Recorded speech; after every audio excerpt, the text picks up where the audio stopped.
오늘 우리에게 주신 하나님의 말씀은 창세기 30장 1절부터 24절까지의 말씀입니다. 한 절씩 교독하도록 하겠습니다. 라헬이 자기가 야곱에게서 아들을 낳지 못함을 보고 그의 언니를 시기하여 야곱에게 이르되 내게 자식을 낳게 하라. 그렇지 아니하면 내가 죽겠노라.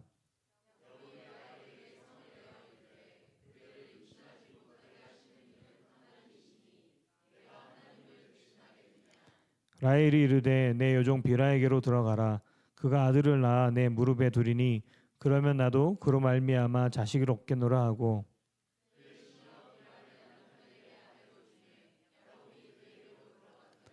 비라가 임신하여 야곱에게 아들을 낳은지라.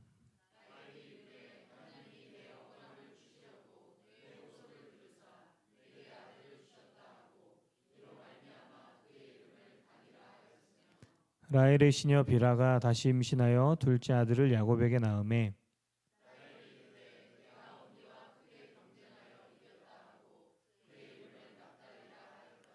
레아가 자기의 출산이 멈춤을 보고 그의 시녀 실바를 데려다가 야곱에게 주어 아내로 삼게 하였더니 레아가 이르되 복되도다 하고 그의 이름을 가시라 하였으며 레아가 이르되 기쁘도다 모든 딸들이 나를 기쁜 자라 하리로다 하고 그의 이름을 아셀이라 하였더라.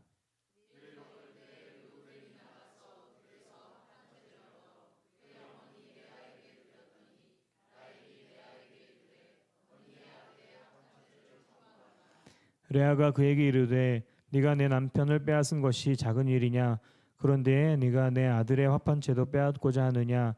라헬이 이르되 그러면 언니의 아들의 합판채 대신에 오늘 밤에 내 남편이 언니와 동침하리라 하니라.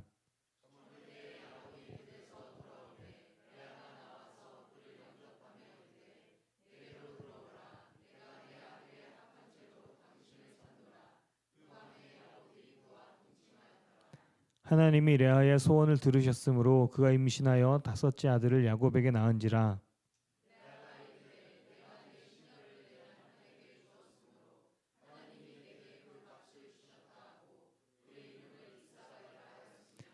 레아가 다시 임신하여 여섯째 아들을 야곱에게 낳은지라.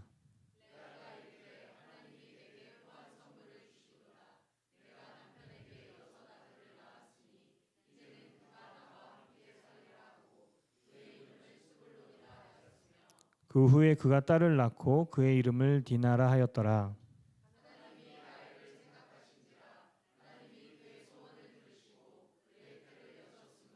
그가 임신하여 아들을 낳고 이르되 하나님이 내 부끄러움을 씻으셨다 하고 그 이름을 요셉이라 하니 여호와는 다시 다른 아들을 내게 더하시기를 원하노라 하였더라.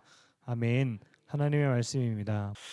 오늘 함께 나눌 말씀 제목이 하나님이 기억하신지라 하는 말씀입니다. 아예 결론부터 말씀을 드리고 시작합니다. 하나님 우리를 기억하고 계신 것 믿으시길 축복합니다. 하나님 우리를 생각하시고 우리를 기억하고 계신 존재가 바로 우리들입니다. 그러니 얼마나 특별한 존재입니까? 오늘 하나님이 기억하신 것들을 기억하고 우리가 날마다 살아가시길 축복합니다.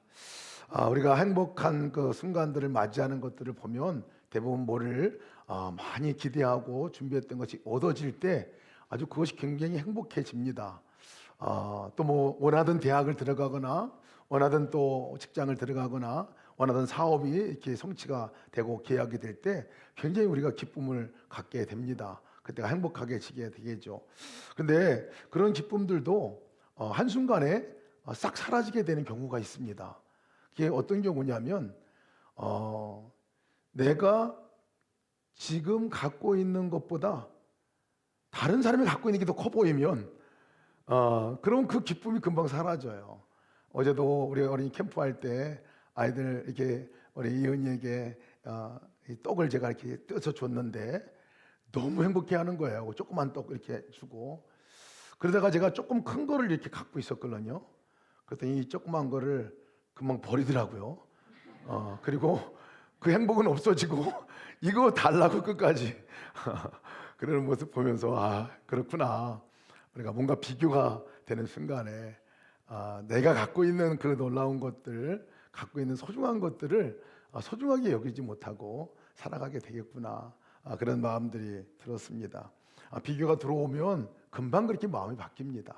내게 있는 것조차도 감사하지 못하게 되고, 그렇게 또 정말 내가 또 누리고 있는 그것조차도 사그라게 순식간에 우리가 잃어버리게 되는 것들을 많이 봅니다. 오늘 본문의 말씀이 사실은 그런 말씀이기도 합니다. 오늘 말씀이 우리 지난 주에는 야곱을 통해서 우리 함께 야곱이 정말 어떻게 주님 만나고 변화됐는가 하는 그 말씀을 나눴었는데, 오늘은 라헬의 이야기입니다. 라헬, 그 안에 라헬의 이야기가 시작이 됩니다. 여러분, 이 창세기 가운데서 아마 가장 사랑받은 여인이 아마 라헬일 겁니다. 그죠? 가장 예쁜 또 미모를 갖고 간직한 여인도 이 라헬이에요. 그리고 정말 또 활발하고 또 삭삭하고, 그리고 모든 사람이 흠모할 만한 그 대상이 이 라헬이었어요. 근데 그보다 더 중요한 건 뭐냐면, 그 라헬을 이 야곱이 알아보고 그리고 사랑에 빠졌습니다. 그래서 7년을 라헬을 얻기 위해서 일을 했는데, 그 일하는 것이 얼마나 기뻤으면, 라헬을 얼마나 사랑했으면 7년을 며칠같이 여기고 살았다, 이렇게 얘기했습니다.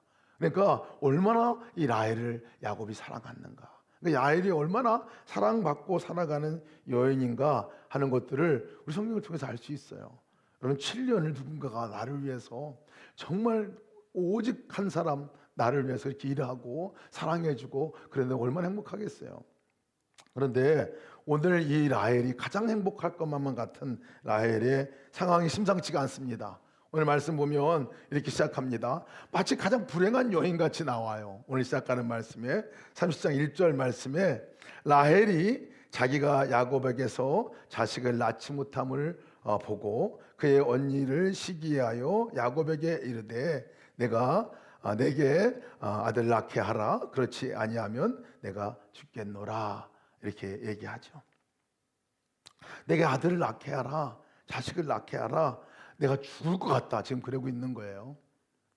왜 그러냐면요, 이 말이 과장이 아니에요. 진짜 죽을 것 같은 거예요. 라헬은 야곱에게 사랑을 받고 자기가 정말 모든 것들을 누리고 있는 그 여인이지만, 언니 레아를 보니까, 언니 레아하고 비교해 보니까 자기가 너무 초라해 보이는 거예요. 그 이유가 레아는 벌써 4명의 아이를 낳았어요. 근데 자기는 아이가 하나도 없습니다. 이 라헬의 마음이 지옥을 경험하게 됩니다. 지옥을 경험하게 돼요. 어느 순간부터 지옥을 경험하게 되는 거냐면, 아이가 사실은 없어서가 아니라 레아하고 비교해 보니까 내게 없는 것이 커 보이고 그것이 불평의 요소가 되어 있기 때문에 그렇습니다. 라헬의 영혼을 아주 그냥 잠식시켜버리고 그토록 즐겁고 행복했던 것들이 한순간에 사라지고, 자기 가지고 있는 모든 것들을 정말 어찌 보면 가장 귀한 것들일 텐데 그건 안 보이고 자기 없는 것만 지금 보이게 되는 거죠. 여러분, 우리가 이 실제 살면서 이 다른 사람하고 비교를 하거나 내가 그러는 것들이 되어지면 바로 따라오는 게 있습니다. 뭐냐면, 다른 사람과 비교를 하게 되면요, 내가 가지고 있는 것이 소중한 이 보물로 못 여기게 됩니다. 그리고 바로 불평하게 돼요. 없는 것에 대해서 불평하게 됩니다. 감사가 사라져요. 감사가. 우리 삶의 가장 행복한 순간은 이 감사할 때 순간이 가장 행복하잖아요. 근데 그 감사가 사라져 버리게 됩니다. 다른 사람에게도, 우리 같이 살아가고 있는 그 사람이, 남편이 나한테 너무 잘해주고 너무 최고의 남편인데 어느 순간인가 다른 남편이 그 상대방 아내에게 더 잘해주고 더 하는 것들을 보면 그 다음부터 뭔가 비교가 된 후에 이 가치가 떨어지게 됩니다. 너무 가치 있는 분인데 비교한 순간에, 우리 아이를 키울 때도 마찬가지예요. 아이들을 키울 때 우리 아이가 가지고 있는 독특한 재능과 달란트가 있고 성격이 있고 그 존귀함이 있는데, 다른 아이들이 조금 더 잘하거나 뭔가 다른 아이들이 이 아이보다 더 뛰어나거나 뭔가를 더 앞서 나가는 것 같이 생각이 들면, 그러면 이제 그 다음부터는 아주 아이를 잡습니다. 아이를 잡고, 그리고 마음 안에 그 아이로부터 왔던 그 만족이나 기쁨은 사라지고 그냥 불만이 쑥 우리 안에 들어오게 됩니다. 이 비교하는 것이 얼마나 무서운지 몰라요. 관계도 멀어지게 됩니다. 오늘도 보니까 이 라헬을 보면 라헬이 그동안에는 잘 언니하고 지냈을 것 같아요. 아주 사랑하는 관계로 지냈을 것 같아요. 그런데 오늘 1절 말씀 보면 언니를 시기하는 라헬 때문에 비교해 보니까 그다음부터 나는 없고 언니는 갖고 있으니까 이제는 마음에 시기하게 되고 마음에 질투하게 되고 그리고 그것이 경쟁 구도가 되어가지고 서로 싸우게 되는 계속 경쟁하게 되는 그 모습들을 보게 돼요. 오늘도 이 말씀 안에 보면 계속 갈등의 구조가 성경 안에 있습니다. 얼마나 갈등이 심한지 언니와 이 동생과의 이 라이벌 관계 같이 어떻게 하면 많은 아이들을 알 건가 뭐 여기에 혈안이 되는 것 같은 이 모습들을 보게 됩니다. 그런 삶을 할 때 보면요 또 하나 더 나아가는 것은 뭐냐면 사실은 하나님을 바라보지 못하게 돼요. 하나님 못 바라보게 됩니다. 그냥 눈에 보이는 것들 비교치로 내가 보고 내게 없는 것만 보이게 되면 그것이 이제 막 불평이 돼요. 하나님도 못 바라보게 됩니다. 하나님 바라보면 눈도 딱 막히게 돼요. 하나님이 왜 나에게 이렇게 하십니까? 저 사람한테는 주고 나한테는 왜 안 줍니까? 하는 그 마음으로 바뀌어지게 돼요. 그리고 하나님도 이제 그 하나님이 아닌 또 다른 하나님을 찾으려고 하는 마음으로 바뀌어지게 되는 것도 보아요. 좀 무섭습니다. 오늘 이 라헬이 이 야곱에게 하는 말이 뭐냐면 야곱에게 내게 자식을 낳게 해라. 내게 자식을 낳게 해라. 자식을 낳을 수 있도록 하게 해라. 지금 야곱한테 막 요청하거든요. 야곱이 얼마나 힘들었을까 싶어요. 자기가 할 수 있는 일이 아니라 하나님이 할 수 있는 일인데 그걸 지금 야곱에게 해달라고 얘기를 하죠. 그래서 야곱이 이렇게 얘기합니다. 어찌 하나님이 하실 수 있는 일을 나한테 해달라고 하느냐? 내가 어떻게 하나님 할 수 있느냐라고 야곱이 그렇게 얘기를 합니다. 우리가 사람에게도 그것들을 요구하고 그렇게 하게 되죠. 아무튼 이 비교하는 이 마음이 라헬을 죽을 지경에 이르기까지 만들게 됩니다. 오늘 내가 죽겠노라라고 얘기합니다. 내가 죽겠노라라고 얘기를 하죠.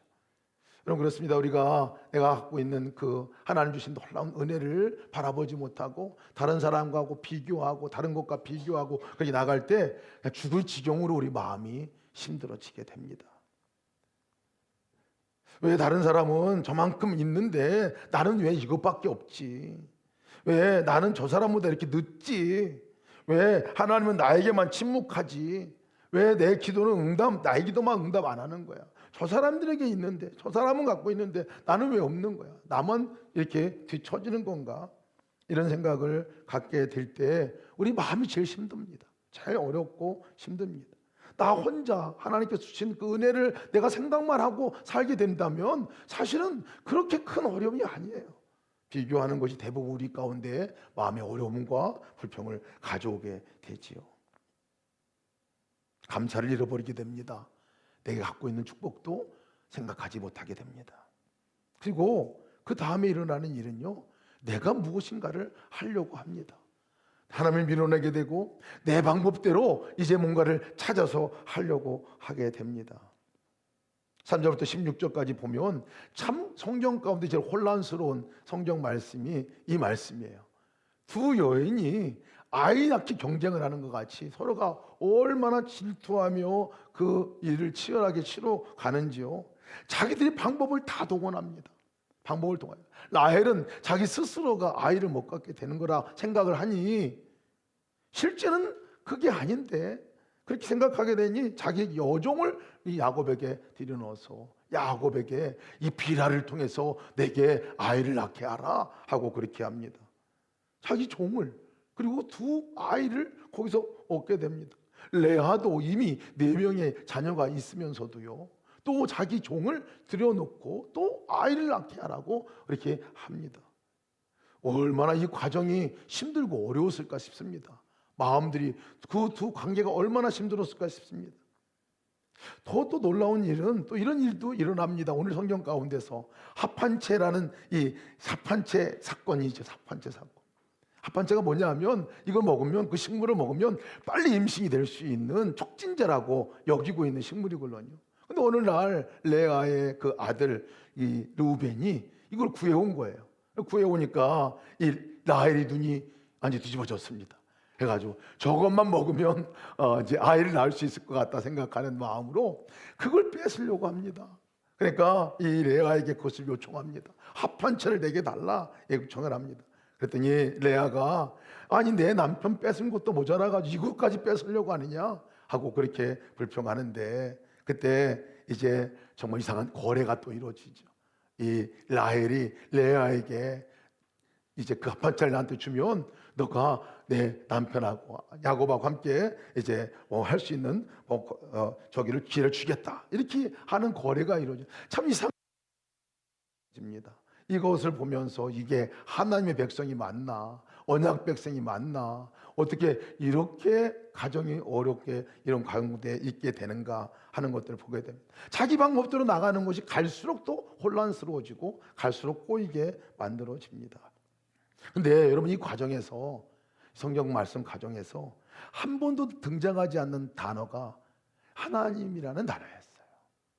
그 과정에서 하나님이 주어가 돼서 등장하지 않습니다. 다 라헬과 레아가 자기의 방법과 자기의 심대로 나가는 것만 기록이 되어 있어요. 하나님이 주어가 되는 게 없어요. 22절이 돼서야 하나님이 주어가 되어서 하나님이 일하시는 것들이 일어나는 것들이 보게 됩니다. 그러고 보면 이 라헬과 레아의 문제는 뭐냐면 하나님을 전혀 의식하지 않는 거예요. 하나님이 없는 분 같이 그냥 살아가는 거예요. 그러다 보니까 비교가 되어지고, 그러다 보니까 갈등이 되어지고, 그러다 보니까 자기 방법대로 쓰게 하려고 되어지고, 갈수록 문제는 꼬여지게 되고 회복하기 어려울 정도의 그 문제가 발생되는 것들을 보게 됩니다. 하나님에 대한 아무 생각이 없어요. 좀 기다리고 하나님께서 하실 것에 대한 부분들을 좀이라도 기다릴 수 있었다면 그렇게 되지는 않겠죠. 기다림도 없습니다. 왜? 믿음이 없으니까. 하나님의 때가 분명히 있을 텐데 그 하나님의 때에 대해서 관심이 오늘 당장 해야 되는 거예요. 오늘 당장 나에게 축복을 해줘야 하는 이것이죠. 하나님이 없을 때는 조급해집니다. 그리고 그 마음이 결코 편안하지 않습니다. 관계도 깨어지게 됩니다. 근데 오늘 이 말씀 가운데서 놀라운 전환이 되는 것이 22절 말씀입니다. 22절 말씀에 이렇게 말씀하고 있습니다. 하나님이 라헬을 생각하신지라. 하나님이 라헬을 생각하신지라. 이 말씀 한번 읽겠습니다. 하나님이 라헬을 생각하신지라. 하나님이 그의 소원을 들으시고 그의 태를 여섰으므로. 하나님이 라헬을 생각하셨다 하시는 이 말, 여전히 부족하고 여전히 그 갈등 가운데 있는 그들을 보면서 하나님이 라헬을 기억하고 계셨다, 라헬을 생각하고 계셨다는 이 말씀을 오늘 우리가 기억할 필요가 있습니다. 세번역 성경 보면 하나님은 라헬도 기억하셨다, 하나님이 라헬의 호소를 들으시고 그 태를 열어주셨다라고 말씀하고 있습니다. 흐름이 완전히 바뀌는 거예요. 그동안 라헬이 그렇게 비교하고 자기가 그렇게 만족스러워하지 못하고 그렇게 지내고 있었냐면요, 하나님이 자기를 기억하지 않았다 생각하기 때문에 그렇습니다. 하나님의 존재가 자기 가운데서 계시지 않은 거예요. 근데 성경은 아니다, 하나님이 너를 기억하셨다라고 말씀하고 있어요. 하나님이 라헬 너의 아픔을 기억하셨다. 하나님 너의 신음을 기억하고 계시다. 하나님 너의 외로움을 기억하고 계시다. 너의 괴로움도 기억하고 계시다. 그러니 내가 지금 너를 위해 일하고 계시다 하는 말씀입니다. 여러분, 기억하다 하는 이 말은 어떤 의미가 들어있느냐면요, 기억하다는 말은 그냥 내가 너 생각하고 있어, 내가 너 기억하고 있어, 마음에 새기고 있어, 여기서 끝나는 게 아니라는 거예요. 기억한다는 단어는 구원이라는 단어하고 동일하게 연결되어 있습니다. 구원이라는 단어와 하나님이 우리를 기억하셨다라는 말은, 그래 내가 너를 기억하고 있어, 그러니 내가 너를 건져낼 거야, 그러니 내가 너를 이끌어 줄 거야, 그러냐 내가 너를 이제 그곳에서 그 아픔에서 건져낼 거야, 이 말이걸요. 이 말씀이 출애굽기 말씀에도 동일한 단어로 쓰여집니다. 출애굽기 2장 24절 보면 하나님이 그를 들으시고 하나님이 아브라함과 이삭과 야곱에게 세운 그 언약을 기억하사, 이렇게 표현하고 있어요. 기억하사. 이스라엘 백성들의 고통 소리, 그 신음 소리, 그 노예 생활 가운데서 어려운 가운데 있는 그들을 하나님이 기억하시고, 특별히 뭘 기억하셨냐면 언약을 기억하셨다고 그랬어요. 언약 백성, 그 언약, 내가 너희들을 구원해 줄 것이라는 그 언약을 기억하셨다. 결국은 모세를 통해서 하나님께 그 백성을 건져내시지요.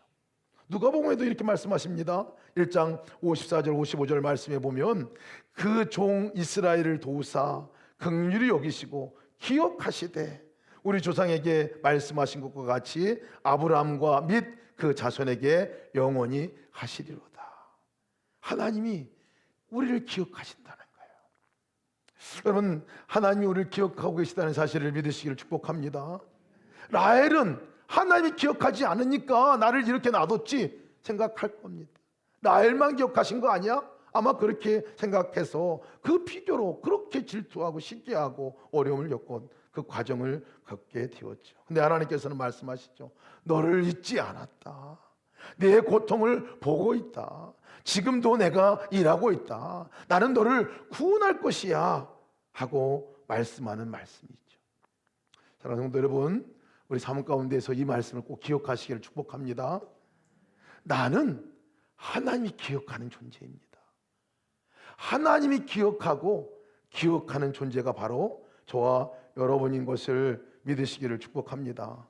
이사야 49장 15절 16절 말씀에도 여인이 어찌 그 정먹는 자식을 잃겠으며 자기 태에서 난 아들을 긍휼히 여기지 않겠느냐. 그들은 혹시 잊을지라도 나는 너를 잊지 아니할 것이라. 보라, 내가 너를 내 손바닥에 새겼노라 말씀하고 있습니다. 여러분, 이렇게 기억하신다 하시는 그 하나님이 기억으로 끝난 것이 아니라 라헬을 기억하시고 24절 보니까 하나님께서 라헬에게 요셉을 허락하십니다. 자녀를 허락하는 것을 보게 됩니다. 그가 임신하여 아들을 낳고 이르되 하나님이 내 부끄러움을 씻으셨다 하고 그 이름을 요셉이라 하니라. 요셉을 낳게 됩니다. 요셉을 낳게. 하나님의 때, 하나님 기다리시고 적절한 때, 그때까지 하나님 기다리셔서 이 라헬에게 요셉을 허락하시지요. 나에게 요셉을 허락하세요. 요셉은요, 어떤 사람이냐면 11번째 아들이에요. 야곱의 11번째 아들이에요. 거의 끝물에 난, 끝에 난 아들입니다. 근데 그 요셉이 라헬의 부끄러움을 씻어주었다라고 얘기를 해요. 요셉이 누굽니까? 이 요셉이 이 앞에 10아들 또 온 가족들, 그리고 뒤에 날 또 하나의 아들, 온 가족들이 기근에서 죽을 위기에 있는 그 상황에 있는 가족들을 살리는 아들이 됩니다. 이 아들이 그 온 가족을 살리는 아들이 돼요. 기근이 있을 때에 요셉이 이제 애굽의 총리가 되어서 그 모든 곡식을 관장하고 모든 사람의 생사를 관장하는 사람이 되었어요. 먹을 것을 주는 사람이 되었어요.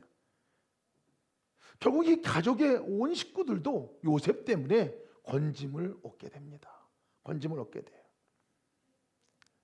하나님께서는 우리가 지금 지나가는 과정들이 어렵고 힘들어 아무 증거도 보이지 않는 것 같고 다른 사람과 비교해 볼 때 나는 정말 아무것도 없는 사람같이 느껴질지 모르겠지만 여러분 기억하십시오.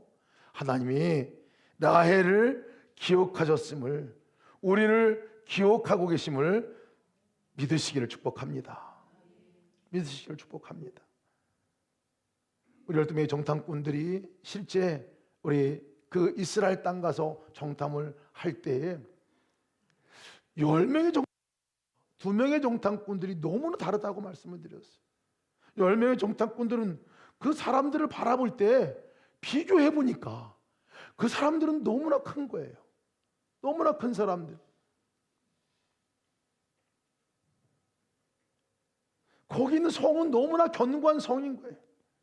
그래서 그들 앞에서 자기를 보니까 너무나 기골이 장대한 그 사람들과 자기들을 비교해 보니까 그들 앞에 꼭 자기들은 메뚜기와 같은 거예요. 그래서 이렇게 얘기합니다. 저들 앞에 우리는 메뚜기와 같다. 그렇게 고백해요. 근데 여호수아 갈렙 이 두 사람은 뭐라고 고백하는지 아십니까? 거기서 우리 민수기 14장 9절 말씀 보면 그 땅 백성을 두려워하지 말라. 그들은 우리의 밥이라. 그들의 보호자는 그들에게서 떠났고 여호와는 우리와 함께 하시니 그들을 두려워하지 말지니라. 그 사람들을 보면서 우리의 밥이다라고 얘기를 하는 거예요. 여러분, 지금 여전히 여호수아 갈렙은 비교할 상대가 아닙니다. 여전히 부족한 상태였어요. 여전히 어려운 상태였어요. 여전히 힘이 없어요. 그들이 기골이 장대한 네필림의 후손들이 정말 견고하고 아주 막강한 군대를 갖고 있는 사람들이 여전히 그렇습니다. 그런데 여호수아 갈렙이 얘기하는 얘기는 우리를 기억하신 하나님 우리 가운데 함께 계시다. 우리와 하나님이 함께 계시다. 저들은 하나님이 떠났고 우리는 하나님이 함께 계시기에 저들은 우리의 밥이다. 합니다. 여러분, 우리가 오늘을 살아갈 때 비교하며 살아갈 것이 안 됩니다. 비교하고 살아가면 언제나 우리는 그들 앞에 우리는 메뚜기다 라고 여겨질 정도로 처참하게 우리의 모습들을 바라보게 됩니다. 그런데 내 안에 거하시는 하나님이 나와 함께 계신 것이 분명하면 여러분, 우리는 완전히 다른 삶을 살게 되는 것을 믿으실 축복합니다. 그 삶을 사시기를 주의 이름으로 축복합니다. 그러니 우리가 예수님을 바라보자 하는 이유는 그 이유인 거예요. 그 이유는 이상하죠. 다른 사람들과 함께 바라볼 때 정말 나보다 훨씬 더 나은 사람 바라볼 때 때로는 초라해 보고 너무나 부끄럽고 내가 너무나 실패한 사람 같이 보이다가도 예수님이 바라봐지면, 예수님이 나와 함께 계신 것이 느껴지고 깨달아지면 나를 위해서 생명을 내놓으시고 내 안에 직접 찾아오셔서 나로 살기를 원하시는 그분이 나와 함께 계시다는 것이 믿어지면 여러분, 달리 보이지 않습니까? 우리 가운데. 그리고 주님께서 나에게 하셨던, 허락하시고 주셨던 그 작은 것 세월에 보면 너무나 존귀하게 보이게 됩니다. 너무 존귀하게 보이게 돼요. 여러분, 주님과 함께 날마다 승리하며 살아가시기를 주의 이름으로 축복합니다. 어떻게 주님을 바라볼까? 우리가 여러 가지로 지금 함께 훈련하고 함께 왔잖아요. 예수님 하고 이름 부르면서 내가 다른 사람과 비교할 순간이 되면 예수님 하고 이름 한번 불러보면요, 주님이 더 생각이 나고 주님이 내게 허락한 은혜가 더 커지게 되어집니다. 주님의 손을 붙들고 나가면 아, 주님이 여기 함께 계시구나 하고 나가게 되죠. 이번 주에 함께 우리가 함께 하면 좋겠다 싶은 도전을 하나 드리겠습니다. 얘기해 라고 여러분 아십니까? 얘기해. 얘기해. 어떻게 하면 예수님을 기쁘시게 해드릴까? 따라서 해볼까요? 해. 어떻게 하면 예수님을 기쁘시게 해드릴까? 더 깊이 바라보지게 되더라고요. 예수님 하고 우리가 물으면서도 우리가 어떻게 할까요? 뭐 할까요? 늘 물어보자 그랬잖아요. 좀 더 구체적으로 물어보세요. 한번. 어떻게 하면 예수님을 기쁘시게 해드릴까? 이 상황에서 어떻게 내가 예수님을 기쁘시게 해드릴 게 없을까? 한번 물어보면요, 그렇게 나를 어렵게요, 그것이 오히려 하나님이 계신 것 가운데서 내가 무엇을 기쁘게 해드릴 건가로 전환이 되니까요, 삶의 자세가 달라지고 환경이 달라지게 되는 것을 보게 됩니다. 한 주마다 해봅시다. 한번. 얘기해. 어떻게 하면 예수님을 기쁘시게 해드릴까? 사람 만날 때 내가 비교할 게 아니라 어떻게 하면 내가 예수님을 기쁘게 해드릴까? 이 사람과의 만남 가운데서 주님이 기뻐하실 게 뭘까? 내가 일하는 데 있어서 막 힘들고 어려워도 내가 어떻게 하면 주님이 기쁘시게 해드릴까? 여기 기쁘게 해드릴 게 뭘까? 그러면 완전히 삶이 바뀌어지고 전환이 됩니다. 오늘 한 주간 동안 삶을 비교를 멈추시고 이제 주님께서 함께 계신 것을 믿으시고 주님을 어떻게 기쁘게 해드릴까 함께 물으시면서 나가시기를 주의 이름으로 축복합니다.